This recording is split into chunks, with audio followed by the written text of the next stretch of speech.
నమస్తే, welcome to 99 TV. నేను Priyanka. Rome నగర వీధుల్లో ఒకప్పుడు వినిపించిన స్నేహ గీతం ఇప్పుడు యుద్ధ మేఘాల మధ్య ఆగిపోయింది. నిన్నటి వరకు ప్రపంచ వేదికలపై ఒకరినొకరు ప్రశంసించుకున్న ఇద్దరు శక్తివంతమైన నేతలు నేడు ముఖాముఖి తలపడాల్సిన పరిస్థితి ఏర్పడింది.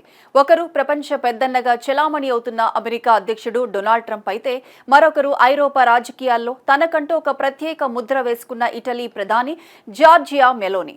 వీరిద్దరి మధ్య మొదలైన ఈ కోల్డ్ వార్ ఇప్పుడు ప్రపంచ రాజకీయాల్లో పెను సంచలనంగా మారింది. మెలోని ప్రస్థానం ఒక సంచలనం. 2022 అక్టోబర్లో ఆమె ఇటలీ పగ్గాలు చేపట్టినప్పుడు ప్రపంచమంతా ఆశ్చర్యపోయింది.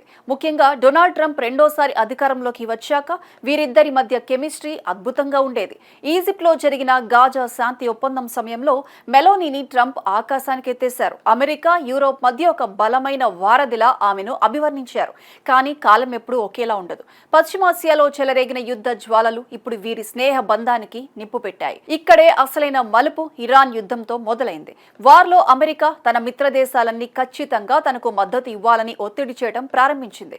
ముఖ్యంగా ఇటలీ వంటి వ్యూహాత్మక దేశం తన పక్షాన ఉండాలని ట్రంప్ గట్టిగా ఆశించారు. అయితే ఇక్కడే మెలోని తనలోని అసలైన నాయకురాల్ని బయటకు తీశారు. ట్రంప్ నుంచి వచ్చిన తీవ్ర ఒత్తిడిని ఆమె లెక్క చేయలేదు. తన దేశ ప్రయోజనాలే తనకు ముఖ్యమని తేల్చి చెప్పారు.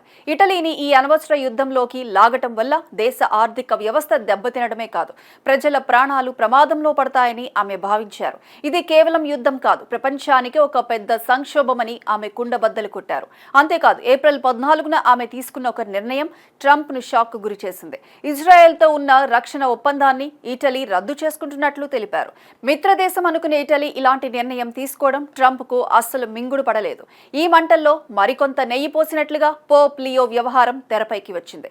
ఇరాన్ యుద్ధంపై పోప్ లియో స్పందిస్తూ శాంతి మంత్రాన్ని పఠించారు. యుద్ధం వల్ల కలిగే వినాశనాన్ని హెచ్చరించారు. అయితే ఇది ట్రంప్ కు నచ్చలేదు.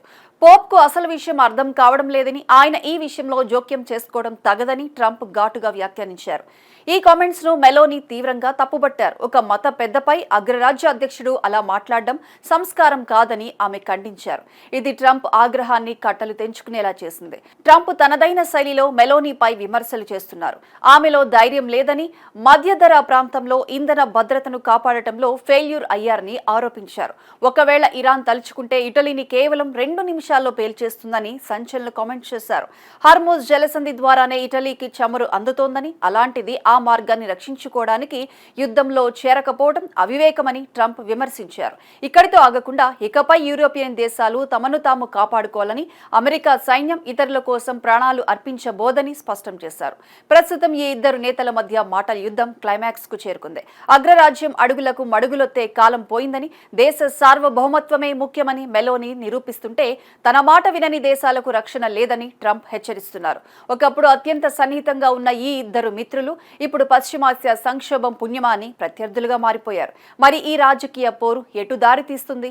మెలోని తన పంతాన్ని నెగ్గించుకుంటుందా, లేక ట్రంప్ ఒత్తిడికి తలొగ్గుతుందా అనేది ఇప్పుడు ప్రపంచం ముందున్న అతిపెద్ద ప్రశ్న. ఈ స్నేహం బీటలు వారటం వల్ల భవిష్యత్తులో అంతర్జాతీయ సమీకరణాలు ఎలా మారతాయో వేచి చూడాలి. ఈ రాజకీయ యుద్ధంలో గెలిచేది ఎవరైనా, నలిగేది మాత్రం సామాన్య ప్రజలేనన్నది నగ్న సత్యం. మెలోని చూపిస్తున్న ఈ తెగింపు ఇటలీకి రక్షణ ఇస్తుందా, లేక ఒంటరిని చేస్తుందా అన్నది కాలమే నిర్ణయించాలి.